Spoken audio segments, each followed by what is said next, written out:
اللہ تعالیٰ عنہ کی قاری مغیثہ پڑھ رہے تھے. ہم نے کئی بار کہا، شاید آپ نے کہا اس لیے ہوا ہے نا. چلیے الحمدللہ، جو بھی آئے اچھی آئے. الحمدللہ الحمدللہ وکفا والصلاة والسلام علی محمد المصطفى وعلى آلہ واصحابہ اولی الصدق والصفا. اما بعد فاعوذ باللہ من الشیطان الرجیم. بسم اللہ الرحمن الرحیم. ان اولیاؤہ الا المتقون. صدق اللہ العظیم وبلغنا رسولہ النبی الامین المتین الکریم ونحن على ذلك لمن الشاہدین والشاکرین والحمد للہ رب العالمین. اس سے در اور در سے سگ اور سگ سے ہے مجھ کو نسبت، میری گردن میں بھی ہو دور کا دورہ تیرا. دل کی اتھاہ گہرائیوں سے ایک مرتبہ با آواز بلند درود پاک پیش فرما لیں. اللہم صلی اللہ علیہ وسلم سیدنا مولانا محمد وعلی آل سیدنا مولانا محمد مبارک وسلم. صلو علیہ صلاۃ و سلام علیک یا رسول اللہ صلی اللہ تعالی علیہ وسلم. کل کی ہماری گفتگو اس پر ختم ہوئی تھی، درخت بھی اچھا ہونا چاہیے اور زمین بھی اچھی ہونی چاہیے. اگر یہ دو چیزیں اچھی ہو جائیں تو جو پیداوار ہے وہ بھی اچھی ہوگی. درخت اچھا نہ ہو، زمین اچھی ہو، کہتے ہیں پیداوار اچھی نہ ہوگی. اور اگر زمین کتنی بھی اچھی ہو جائے، درخت ہی اچھا نہ ہو، فرماتے ہیں وہاں بھی پیداوار اچھی نہیں ہوگی. دونوں کا اچھا ہونا ضروری ہے. کچھ ایسا ہی حال نسل انسانی کا ہے، کچھ ایسا ہی حال نسل انسانی کا ہے. اولاد یہ پھل ہے، اولاد یہ پھل ہے، یہ پیداوار. کہتے ہیں اس کو اگر اچھا بنانا ہو تو والد کا بھی اچھا ہونا ضروری ہے اور والدہ کا بھی اچھا ہونا ضروری ہے. ایک بات آپ نے سنی ہوگی کیا سنتے ہی آ رہے ہیں اور صبح قیامت تک سنتے رہیں گے. امام عالی مقام رضی اللہ تعالی عنہ جب آخری شب تھی اور شام کا وقت جس وقت ہوا تھا تو یزیدی لشکر کی طرف سے یہ آواز آئی تھی، اے امام آپ اب لڑنے کے لیے تیار ہو جائیں. آپ نے ارشاد فرمایا تھا اب شام ہو چکی ہے، رات ہو جائے گی اور رات میں جنگ مناسب نہیں ہے، اس لیے جو کچھ ہونا ہے کل صبح ہوگا. رات گزری، آپ یہ بتائیں کیا رات رونے دھونے میں گزری تھی؟ کیا ایک دوسرے کو منانے میں گزری تھی؟ میرے امام نے تو چراغ بجھا کر کے کہا تھا جس کو اندھیرے میں نکلنا ہو نکل جائے، میری طرف سے اس کے اوپر کوئی جبر نہیں ہے. میں کل قیامت کے دن اس سے کسی طرح کا کوئی مواخذہ نہیں کروں گا، بلکہ آنے والا اگر آیا ہے تو قیامت کے دن میں نانا جان سے کہہ کر کے شفاعت بھی دلواؤں گا. کمال یہ ہے کہ دوبارہ جب چراغ کچھ دیر کے بعد جلایا گیا تو جتنے افراد چراغ بجھنے سے پہلے بیٹھے تھے، چراغ جلنے کے بعد بھی اتنے ہی افراد بیٹھے تھے. اب سوال یہ ہوا کہ اس رات میں امام عالی مقام نے کیا کیا؟ کہتے امام عالی مقام نے نمازیں پڑھی اور قرآن پاک کی تلاوت کی. قرآن پاک کی تلاوت کی. نماز اہم الفرائض میں سے ہے. اور دنیا کا کوئی کلام اتنا طاقتور نہیں ہو سکتا جتنا کہ کلام پاک طاقتور ہے. اللہ کا کلام جتنا طاقتور ہے دنیا کی کوئی کتاب کوئی کلام اتنا طاقتور نہیں ہو سکتا. اس رات میں ضرورت تھی استقامت کی، اس رات میں ضرورت تھی طاقت کی. وہ طاقت کس سے حاصل کی گئی؟ کہا قرآن پاک سے وہ طاقت حاصل کی گئی تھی. اب دوسرا دن آیا، جو ہونا تھا ہوا. کیا امام کے قدم ڈگمگائے؟ کہا کبھی نہ ڈگمگایا. جس کو بھی اٹھا کر کے لاتے تھے لب پر جاری ہوتا تھا لا الہ انا للہ و انا الیہ راجعون. یہی کہا کرتے تھے. خیمے میں بیٹھے ہوئے تھے، جنگ کا نظارہ کر رہے تھے. شہید ایک سے بڑھ کر کے ایک قربانیاں دے رہے تھے، لیکن آپ کے لبوں پر جو کلام جاری تھا وہ خدا کا کلام تھا، وہ خدا کا کلام تھا. تاریخ اس بات کی بھی گواہ ہے. آپ کو شہید کر دیا گیا، آپ کے جسم سے گردن کو الگ بھی کر دیا گیا، یہاں تک کہ نیزے پر آپ کا سر لگا دیا گیا. تو قافلے والے اس بات کے گواہ ہیں کہ امام کے لب ہل رہے تھے، اور جب غور سے سنا گیا تو امام جیسے ظاہری حیات میں قرآن کی تلاوت کرتے ویسے ہی وفات کے بعد بھی قرآن کریم کی تلاوت کر رہے تھے. سوال یہ اٹھا کہ آخر امام میں یہ ملکہ پیدا کس نے کیا؟ آخر یہ امام کے اندر ملکہ اور اس خصوصیت کو کس نے پیدا کیا؟ فرماتے ہیں مولائے کائنات رضی اللہ تعالی، ولیوں کا سلسلہ جو منتہی انتہا تک پہنچتا ہے وہ حضرت مولائے کائنات تک پہنچتا ہے. ہاں، کہا آپ بھی قرآن پاک پڑھتے؟ کہا گیا ہاں بلا شبہ مولائے کائنات ہی قرآن پاک پڑھتے. آج ہمارا حال یہ ہے، اچھا حافظ ہو تو 20-25 منٹ میں ایک پارہ پڑھے گا، اور اگر رک رک کے پڑھنے والا ہو تو شاید وہ 1 گھنٹے میں بھی ایک پارہ نہ پڑھ سکے. اور ایک ختم کی جہاں تک بات ہے، ہمارے یہاں تصور صرف رمضان کا ہے کہ 27 رمضان ہی کو قرآن کریم ختم ہوگا. قربان جاؤ ان اللہ کے نیک بندوں پر، ان اللہ کے نیک بندوں پر. مولائے کائنات سے پوچھا گیا مولائے کائنات آپ کتنی دیر میں قرآن پاک ختم فرماتے ہیں؟ فرمایا میں گھوڑے پر سوار ہوتا ہوں، میں گھوڑے پر سوار ہوتا ہوں. گھوڑے کے دونوں طرف جس میں پاؤں رکھے جاتے ہیں اس کو رکاب کہا جاتا ہے، اس کو رکاب کہا جاتا ہے. پہلے الٹا پاؤں، بعد میں سیدھا پاؤں. ظاہر سی بات ہے چند لمحے ہی تو لگیں گے. گھوڑے کے اوپر ایک پاؤں رکاب میں رکھا، اچھل کر کے دوسرا پاؤں بھی دوسرے رکاب میں رکھا، پیٹھ پہ بیٹھ گئے. کتنی دیر لگی؟ کہا چند سیکنڈ لگیں گے. مولائے کائنات سے پوچھا گیا قرآن پاک کتنی دیر میں ختم کرتے ہیں؟ مسکرا کر کے ارشاد فرمایا ایک رکاب میں جب میں الٹا پاؤں رکھتا ہوں تو قرآن پاک پڑھنا شروع کرتا ہوں، اور دوسرے رکاب میں جب پاؤں میرا پہنچتا ہے تو قرآن پاک ختم ہو جایا کرتا ہے. اب آپ یہ نہ سوچیں کہ وہ کیسے پڑھتے ہوں گے. ایک بات ہمیشہ یاد رکھیں، اللہ نے اپنے بندوں کو وہ قوت عطا فرمائی ہے، وہ چاہیں تو زمانے کو لمبا کر دیں اور وہ چاہیں تو مختصر کر دیں. جی ہاں، وہ چاہیں تو زمانے کو لمبا کر دیں اور وہی چاہیں تو زمانے کو مختصر بھی کر دیں.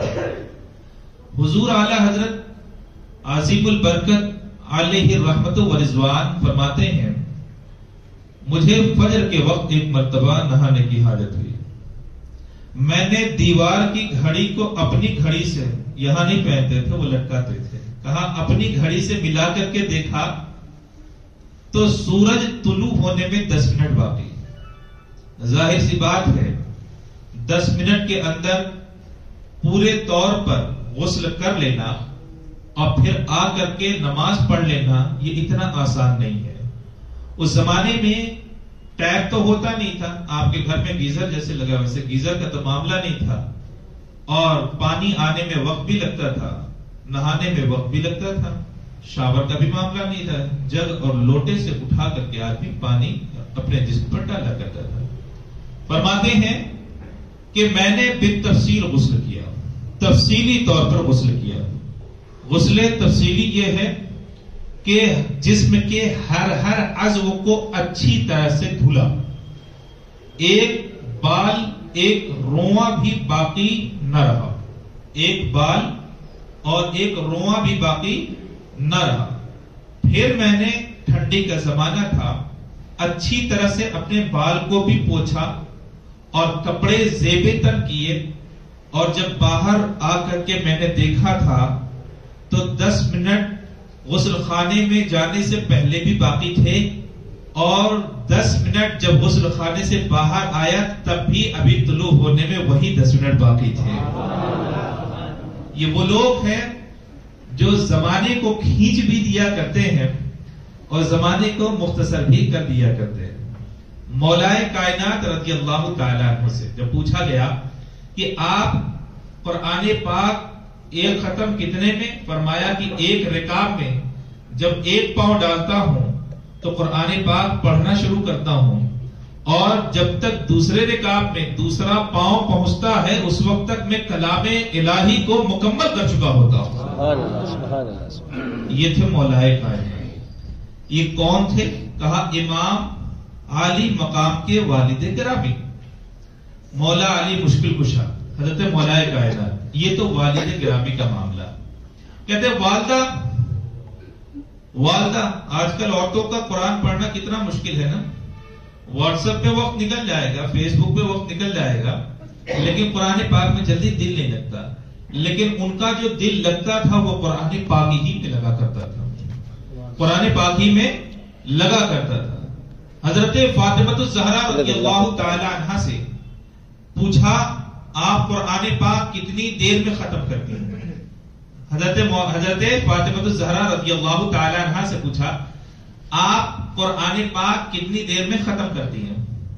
تو حضرت فاطمہ الزہرا رضی اللہ تعالی عنہا دنیا کی وہ عظیم خوش نصیب خاتون ہیں جن کو دنیا میں رہتے ہوئے اللہ کے رسول نے جنت کی بشارت عطا فرمائی اور جنتی عورتوں کی سرداری عطا فرمائی, اور یہ فرمایا کہ فاطمہ تم جنتی عورتوں کی اس زمانے کی عورتوں کی سردار ہو. حضرت فاطمہ الزہرا رضی اللہ تعالی عنہا نے عرض کیا اے اللہ کے پیغمبر, پھر حضرت مریم کہا, حضرت مریم رضی اللہ تعالی عنہا کہا. ارشاد فرمایا وہ اپنے زمانے کی عورتوں کی سردار ہیں اور تم ہر زمانے کی عورتوں کی سردار ہو. آپ کے فضائل انہی سے. لیکن ان کا حال یہ تھا گھر کے کام خود کیا کرتی تھی, گھر کے کام خود کرتی تھی. کنویں سے پانی نکالنا کہا خود سے نکالتی تھی, کہا کپڑے دھونا کہا خود کیا کرتی تھی, آٹا گوندنا خود سے کیا کرتی تھی, چولہا جلانا فرماتے ہیں خود سے چولہا جلایا کرتی تھی.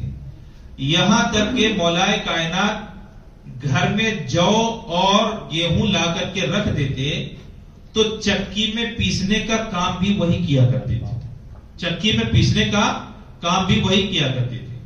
اب آپ سوچ کر کے دیکھو, وہ بھی ایک عظیم خاتون, گھر کا ہر کام کیا کرتی اور پھر الحمدللہ رات بھر اللہ کی عبادت بھی کیا کرتی تھی, رات بھر اللہ تبارک و تعالیٰ کی عبادت بھی کرتی.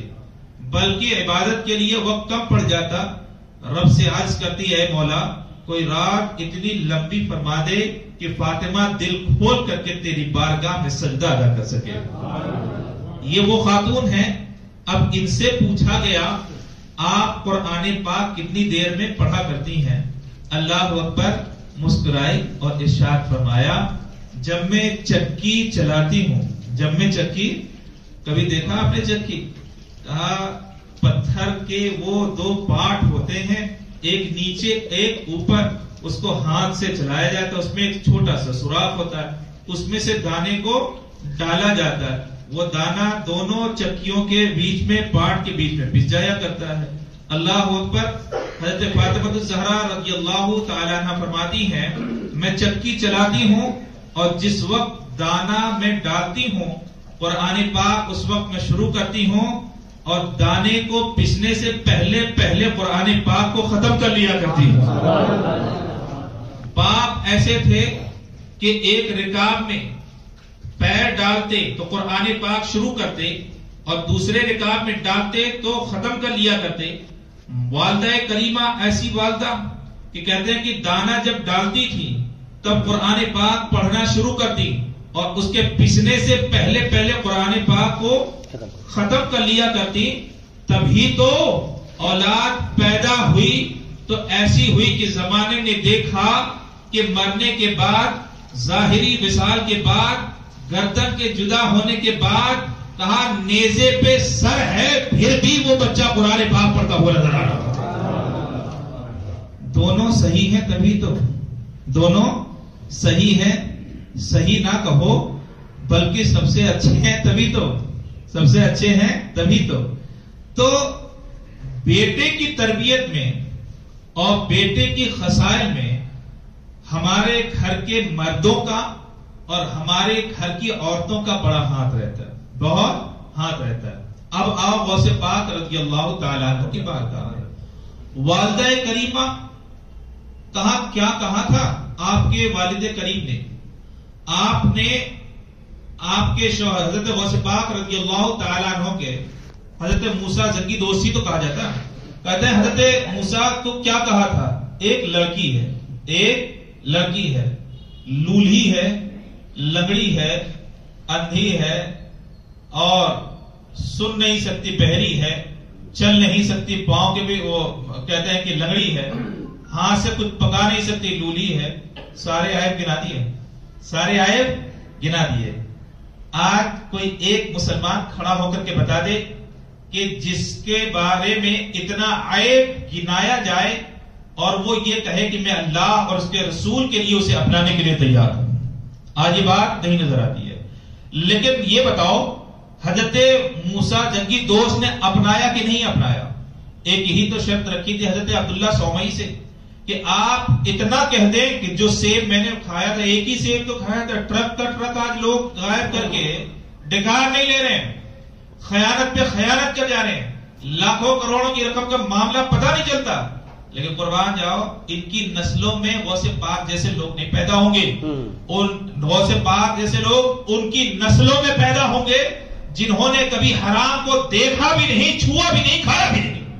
جنہوں نے کبھی حرام کو دیکھا بھی نہیں, چھوا بھی نہیں, کھایا بھی نہیں. کل میں نے بتایا تھا حضرت عبداللہ سومئی نے کہا تھا ایک سیب تو لاؤ, آپ لائے تو کھٹا نکلا. کہا حضرت عبداللہ سومئی نے کہ آپ کے والد گرامی کو کہ آپ اتنے دن سے یہاں پر موجود ہیں, ابھی آپ کو پہچان نہ ہو سکی. ارشاد فرمایا کہ میں نے زندگی میں پھلوں کی طرف نظر اٹھا کے بھی نہیں دیکھا. آپ نے کام کے لیے رکھا ہے تو میں کام ہی کیا کرتا ہوں, صفائی کیا کرتا ہوں, اس میں پانی ڈالا کرتا ہوں, ساری اس کی ضرورتوں کو پورا کیا کرتا ہوں. رہی بات پھل کے کھانے کی تو کھانے کا تو ایک مرتبہ میں دیکھ چکا, اب زندگی میں کھانا تو بہت دور کی بات, آپ اٹھا کر بھی اسے نہیں دیکھا کرتا ہوں. یہ بات تھی.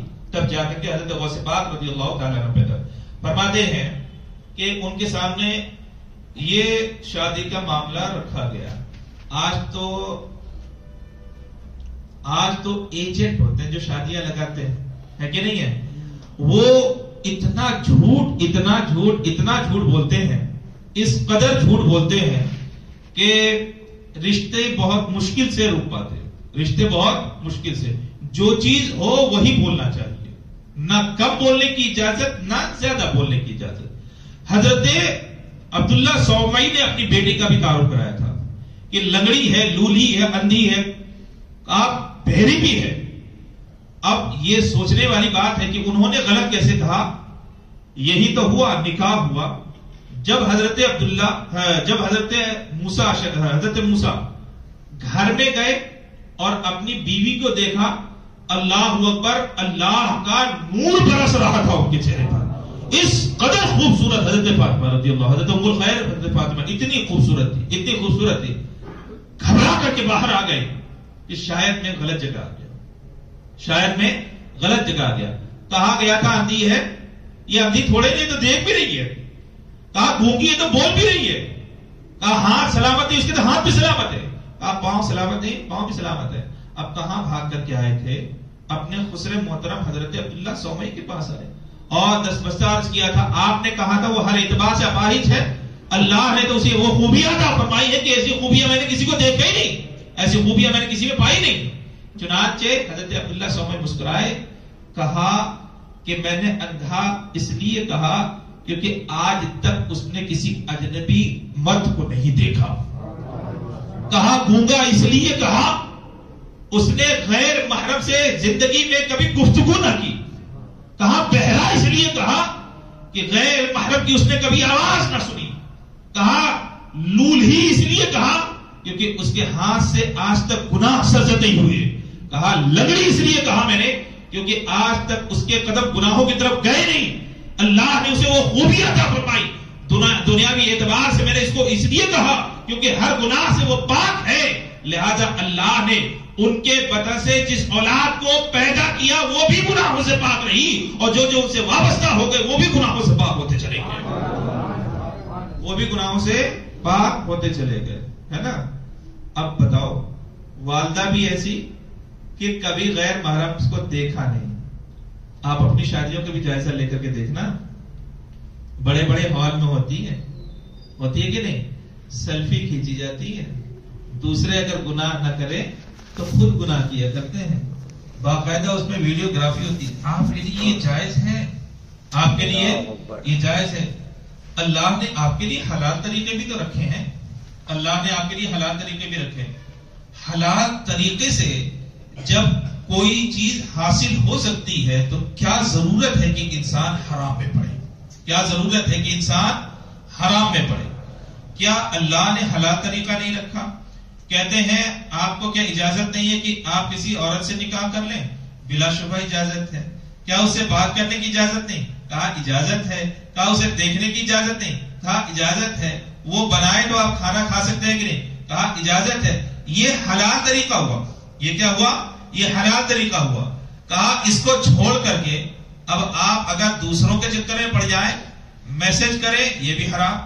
کہا چیٹنگ کریں یہ بھی حرام، گفتگو کریں یہ بھی حرام، دیکھا یہ بھی حرام، فوٹو بنائی اس کی وہ بھی حرام، ویڈیو بنایا وہ بھی حرام، جتنے بھی غیر محرم تھے ان کی جن کی بھی بنی، کہا سب کا سب حرام. اب نتیجہ جو ہوگا وہ کہاں سے حلال ہو پائے گا؟ اگر زندگیوں میں اچھائی دیکھنا چاہتے ہو، گھروں میں برکت دیکھنا چاہتے ہو تو ہمیں اپنی آنکھوں کی حفاظت کرنی پڑے گی، اپنے کانوں کی حفاظت کرنی پڑے گی. کہتے ہیں کوئی بھی جب عورت گنہگار ہوا کرتی ہے تو اس میں شوہر کا بھی قصور ہوتا ہے، اس میں شوہر کا بھی قصور ہوا کرتا ہے. چلیے بات لمبی ہوتی جا رہی ہے لیکن آپ اتنا سن لیں، حضرت غوث پاک رضی اللہ تعالی، ہم کیا کہتے ہیں؟ غوث پاک. پاک کہتے ہیں معصوم تو بلا شبہ انبیاء، رسول اور ملائکہ ہی ہوا کرتے ہیں، لیکن یہ وہ پاک ذات ہے کہ اللہ تبارک و تعالیٰ اپنے ذمہ کرم پر ایسا لے لیتا ہے کہ ان سے کبھی گناہ سرزد ہی نہیں ہوا کرتے، ان سے کبھی گناہ سرزد ہی نہیں ہوا کرتے. کہا والدہ کریمہ ایسی ہیں، والدہ کریمہ ایسی ہیں کہ ان سے زندگی میں کبھی گناہ سرزد ہی نہیں ہوا. کہا والد کریم، کہا ایسے ہیں کہ ان سے گناہ کبھی زندگی میں سرزد ہی نہیں ہوا. اسی لیے ان دونوں کے ملاپ سے جو اولاد ہوئی زمانے نے اسے غوث پاک کہا. پاک نسلوں سے پاک اولاد پیدا ہوئی ہے، پاک نسل سے پاک اولاد پیدا ہوئی ہے. تو اگر نسلوں کی حفاظت کرنا چاہتے ہو تو ہمیں بھی اس پر عمل کرنا پڑے گا، ہمیں بھی اس پر عمل کرنا پڑے گا. ہمارے یہاں عمومی طور پر یہ بات سمجھی جاتی ہے کہ بچہ جب سمجھدار ہو تب گناہوں سے بچنا چاہیے. نہیں، کہتے ہیں پیدا ہونے کے بعد چھوڑو، پیدا ہونے سے پہلے ہی اس کے اندر سمجھ بوجھ آنا شروع ہو جاتی ہے. اس کے جیسے اعضاء بنا کرتے ہیں ویسے ہی اس کے اندر تخیل بھی بنا کرتا ہے، اس کا اخلاق بھی بنا کرتا ہے، اس کا مزاج بھی بنا کرتا ہے. والد جیسے ہوں گے والدہ جیسی ہوں گی ان کا اثر اولاد میں دیکھا جاتا ہے، ان کا اثر اولاد میں دیکھا جاتا ہے. عربی میں ایک کہاوت ہے، کیا؟ الولد سر لابیہ، بیٹا باپ کا رازدار ہوتا ہے، بیٹا باپ کا رازدار ہوتا ہے. کہتے ہیں پھل کے ذریعے سے جس طرح سے درخت کو پہچانا جاتا ہے، اسی طریقے سے کہتے ہیں کہ والد کے ذریعے سے اولاد بھی پہچانی جاتی ہے، والد گرامی کے ذریعے سے اولاد بھی پہچانی جاتی ہے. یہ بہت مشہور بات ہے. غوث پاک رضی اللہ تعالیٰ عنہ کے بارے میں آپ نے پڑھا ہوگا، ہے نا، سنا بھی ہوگا. کہا پہلی مرتبہ استاذ کے سامنے آئے، بسم اللہ خانی کی رسم تھی، استاد نے کہا پڑھو، انہوں نے پڑھانا شروع کیا، بسم اللہ پڑھا. اس کے بعد پڑھنے لگے تو ایسا پڑھنا شروع کیا کہ پھر رکنے کا نام نہیں. 1 پارہ 2 پارہ 3 پارہ، کہا 18 پارہ سنا دیا، 18 پارہ سنا دیا. اب استاذ نے یہ پوچھا تھا کہ یہ 18 پارہ یاد آپ نے کہاں سے کیے؟ کہا والدہ پڑھا کرتی تھی، میں ان کے شکم میں تھا، سنا کرتا تھا، وہ اتنا پڑھتی تھی کہ مجھے یاد ہو گیا. اگر والدہ قرآن کریم پڑھنے لگے تو بیٹا جو دنیا میں آئے گا قرآن کریم کے حفظ کے ساتھ آئے گا، کلام الہی کو لے کر کے آئے گا اور کلام الہی کو پڑھتا ہوا نظر آئے گا، کلام الہی کو پڑھتا نظر آئے گا. تو اب بات سمجھ میں آ رہی ہے، گھر کا ماحول اگر اچھا ہو تو اولاد بھی اچھی ہوا کرتی ہے. غوث پاک رضی اللہ تعالیٰ عنہ کے بارے میں فرمایا جاتا ہے جس دن آپ پیدا ہوئے، کتنے بچے پیدا ہوئے؟ کہا آپ کے حدود ولایت میں، آپ کے حدود ولایت میں اس دن 1100 بچے پیدا ہوئے، 1100 بچے پیدا ہوئے. اور کمال یہ ہے کہ ایک بھی بیٹی نہیں، سب کے سب بیٹے ہی پیدا ہوئے. اور اس سے بڑا کمال یہ ہے کہ 1100 جو بچے اس دن پیدا ہوئے تھے، اللہ تبارک و تعالیٰ نے سب کو ولایت کا مقام عطا فرمایا. اس کے صدقے میں ابھی تو پیدا ہوئے ہیں تو 1100 کو ولایت بانٹی جا رہی ہے.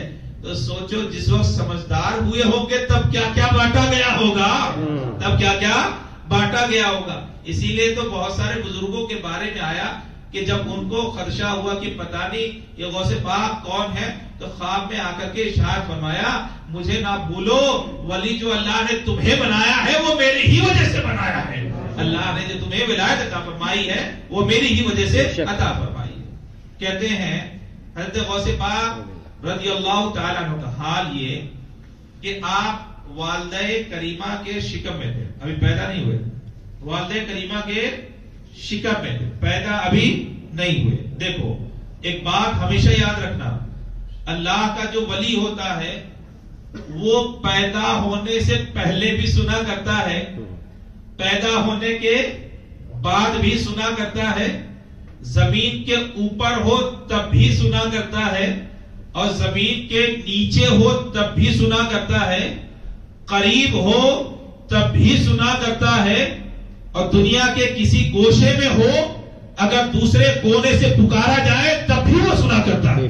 اللہ نے اسے وہ قوت عطا فرمائی کہ ان کے کان بظاہر ہمارے کان کی طرح نہیں ہوا کرتے، ان کی قوت سماع کی ہوا کرتی ہے کہ خود حضرت غوث پاک رضی اللہ تعالیٰ عنہ فرماتے ہیں کہ اگر میں مشرق میں رہوں اور میرا مرید اگر مغرب میں رہے اور وہاں سے بھی پکارتا ہے تو بھی میں سن لیا کرتا ہوں اور اس کی مدد کے لیے پہنچا کرتا ہوں، تو بھی میں سن لیا کرتا ہوں اور اس کی مدد کے لیے پہنچا کرتا ہوں. تو اللہ تبارک و تعالیٰ نے انہیں وہ قوت عطا فرمائی ہے، اللہ تبارک و تعالیٰ نے انہیں وہ قوت عطا فرمائی ہے. آپ یہ نہ سمجھے بچپنے کا عالم ہے، کیا سمجھیں گے جناب یہ وہ لوگ نہیں ہیں جنہیں زمانہ سمجھایا کرتا ہے.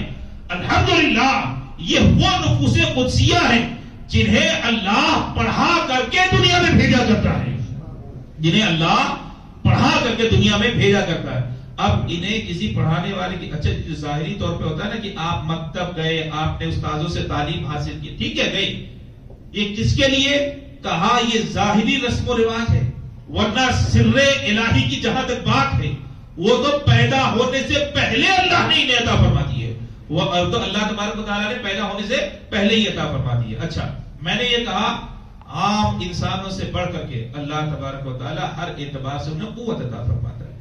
آپ کی والدہ کریمہ کہتی ہیں جب غوث پاک رضی اللہ تعالیٰ عنہ میرے پیٹ میں تھے اور مجھے چھینک آتی تھی، آپ بتاؤ چھینک آنے پر کیا کہتے ہیں؟ آپ الحمدللہ۔ سننے والا کیا کہے گا؟ کہا یرحمک اللہ۔ پھر چھینکنے والا یہدیکم اللہ یصلح بالکم، یہی تو کہتا ہے۔ لیکن میں نے کہا الحمدللہ آپ سامنے موجود ہیں، میری آواز کو سنا تبھی تو آپ کہیں گے یرحمک اللہ۔ لیکن اگر کوئی سامنے نہ ہو اور ابھی کوئی پیدا ہی نہ ہوا ہو تو بتاؤ اس کے لیے یہ ممکن ہے؟ کہا دوسروں کے لیے ممکن نہیں ہے لیکن غوث پاک کے لیے سب ممکن ہے۔ غوث پاک رضی اللہ تعالیٰ عنہ کے لیے سب ممکن ہے۔ کہا کیسے؟ آپ کی والدہ کریمہ کہتی ہیں مجھے جب غوث پاک رضی اللہ تعالیٰ عنہ میرے شکم میں تھے اور مجھے چھینک آتی تو میں کہا کرتی الحمدللہ، تو میرے شکم سے آواز آیا کرتی یرحمکم اللہ، یرحمکم اللہ۔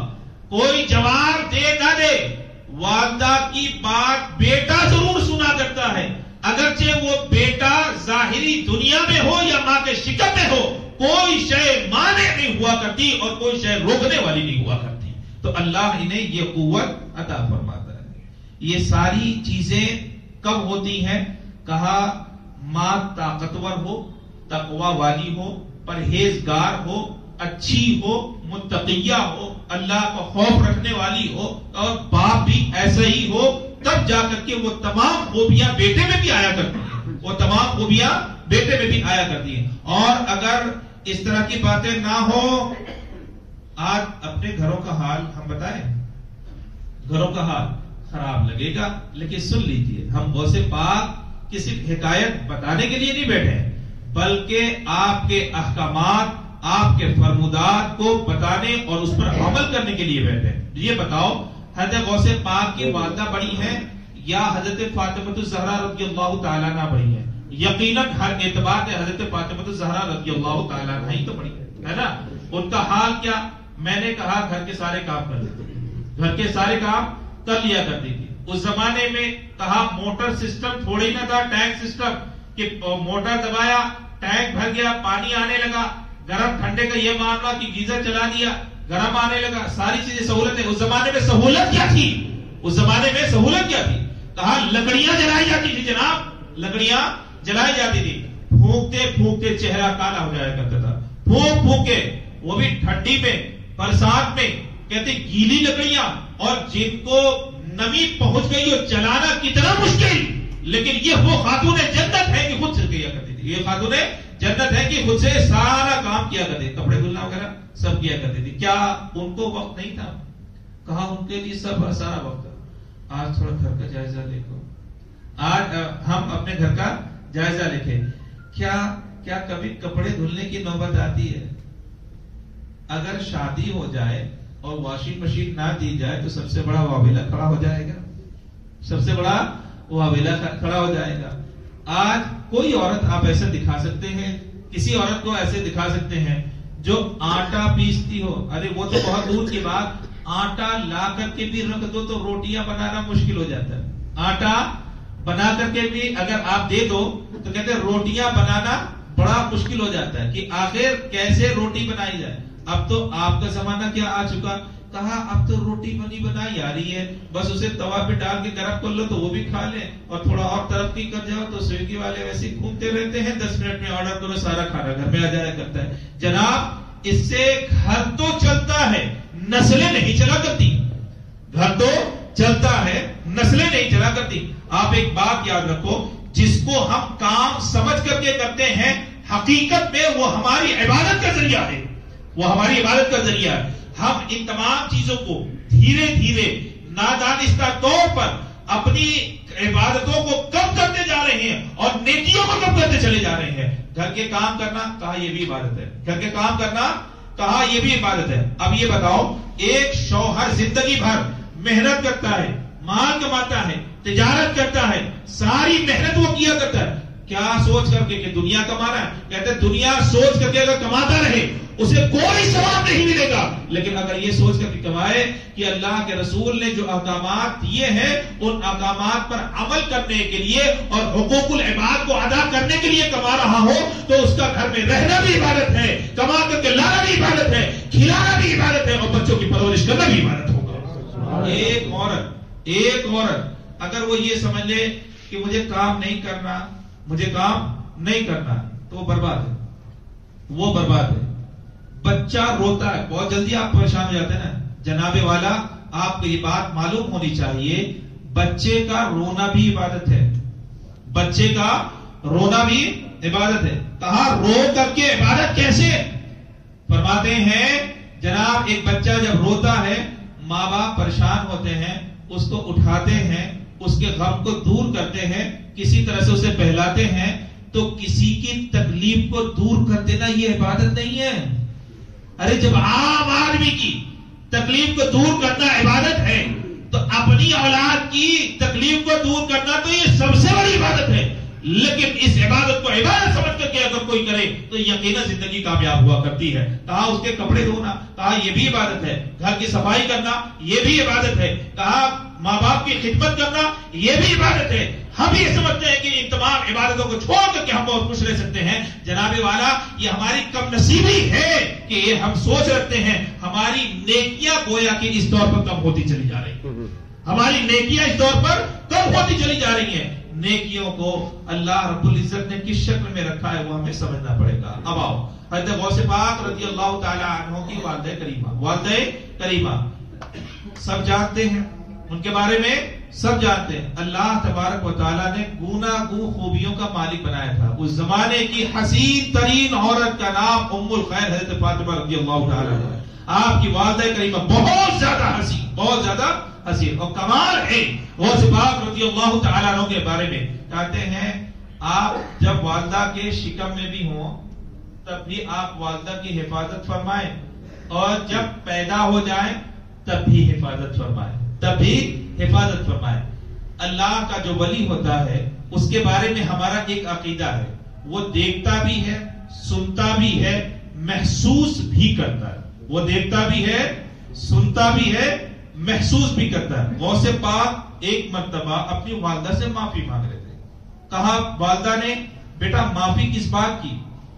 عرض کرتے ہیں والدہ کریمہ ایک موقع پر آپ باغ میں گئی۔ کہاں گئی تھی؟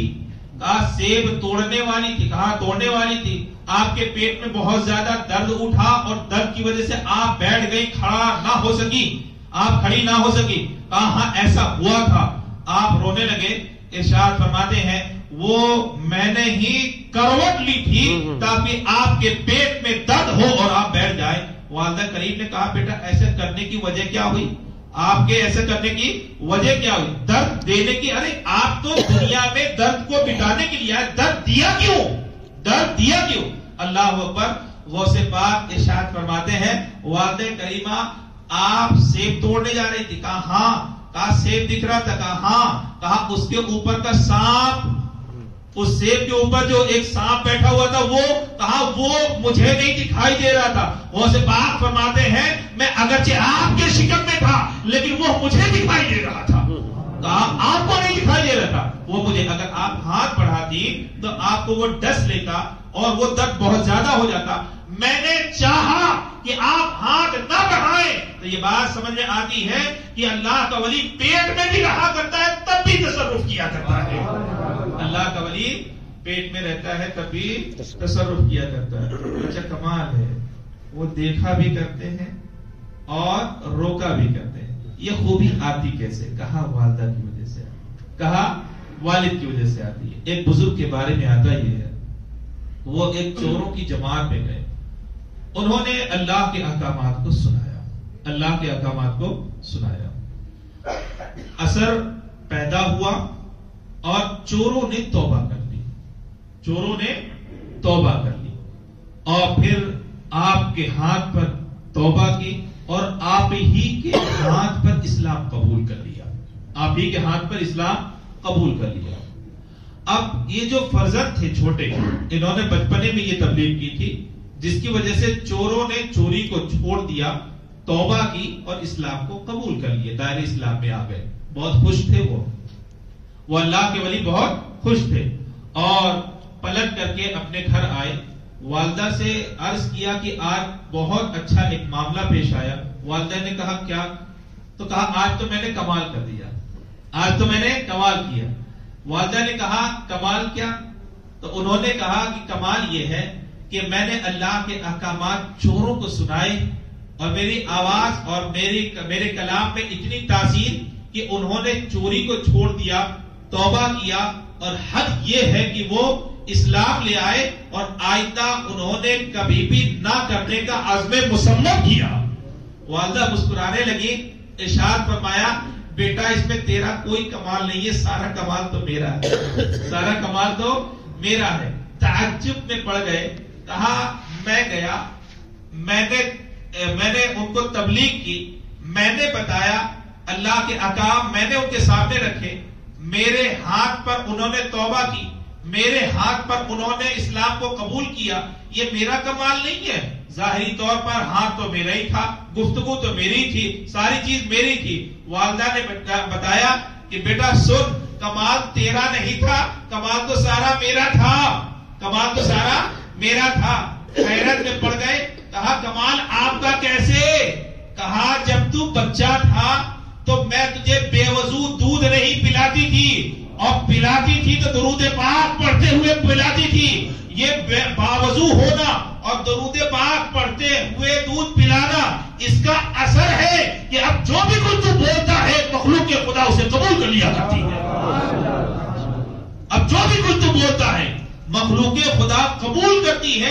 تو قبول کروانے میں تیرا ہاتھ نہیں ہے، قبول کروانے میں میرا ہاتھ ہے. آج یہ گھر گھر کا مسئلہ ہے نا، اولاد کہنا نہیں مان رہی ہے، اولاد کہنا نہیں مان رہی ہے. ایک بات بولوں، سیدھی سی بات ہے کہ ہم بھی تو کسی کے بندے ہیں، ہم بھی تو اپنے رب کے بندے ہیں. ہم اپنے رب کی فرما برداری کرنا شروع کر دیں، گھر والے یقیناً ہماری فرما برداری کرنا شروع کر دیں گے، گھر والے یقیناً ہماری فرما برداری کرنا شروع کر دیں گے.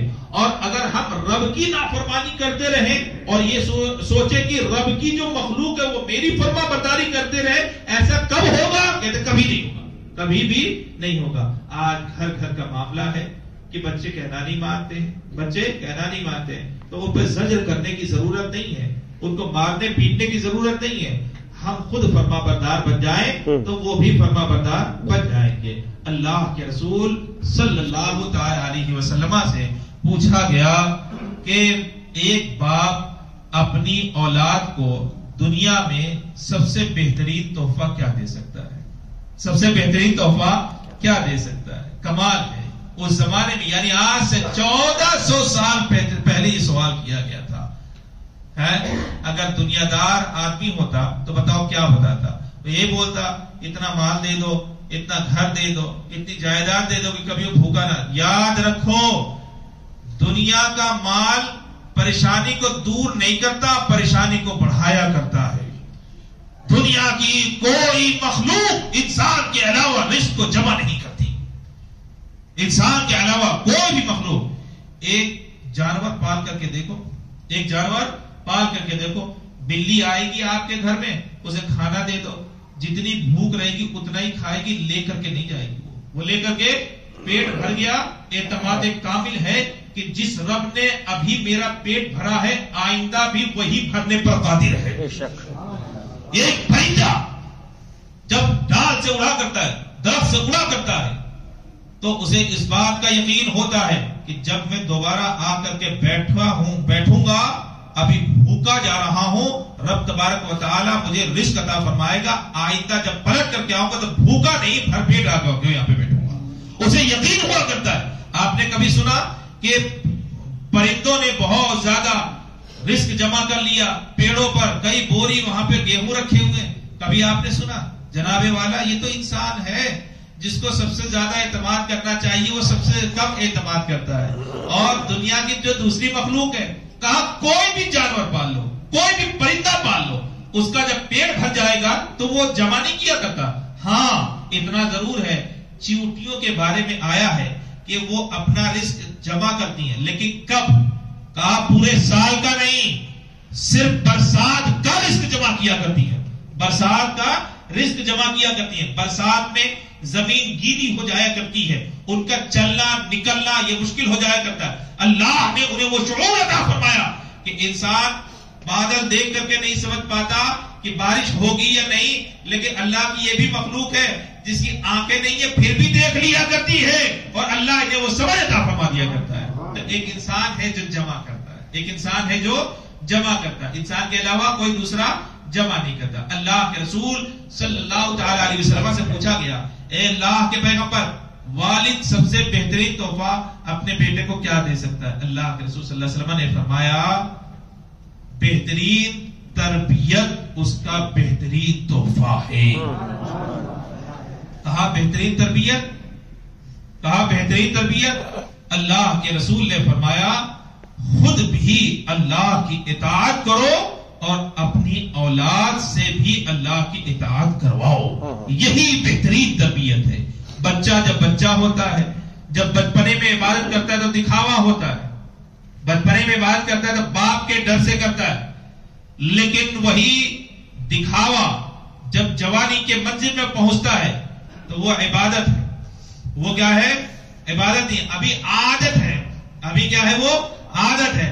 اور جب بڑھاپے کی منزل میں پہنچ جاتا ہے تو وہی عبادت ہے، وہی عبادت ہے۔ تو جو بچپنے میں سیکھا رہے گا تبھی تو جوانی اور بڑھاپے میں کر پائے گا، جب بچپنے میں نہیں سیکھ پائے گا تو بڑھاپے میں اور جوانی میں کیا کرے گا؟ بہرحال اتنا بتانا مقصد ہے، ہمیں غوث پاک رضی اللہ تعالیٰ عنہ کا جشن منانا ہے، یقیناً منانا چاہیے، لیکن غوث پاک رضی اللہ تعالیٰ عنہ کے فرمودات پر اور آپ کے احکام پر عمل بھی کرنا چاہیے۔ اللہ کے رسول صلی اللہ تعالی علیہ وسلم نے فرمایا کہ اپنے بچے کی بہترین تربیت کرنا یہی زندگی کا سب سے بڑا تحفہ ہے۔ اللہ تبارک و تعالیٰ کی بارگاہ میں دعا ہے کہ مولا تبارک و تعالیٰ ہم سب کو غوث پاک کے صدقے میں دین اور دنیا دونوں کی خوشیاں عطا فرمائے، بھلائی عطا فرمائے، مولا اپنی اطاعت کرنے کی توفیق عطا فرمائے۔ وما علینا الا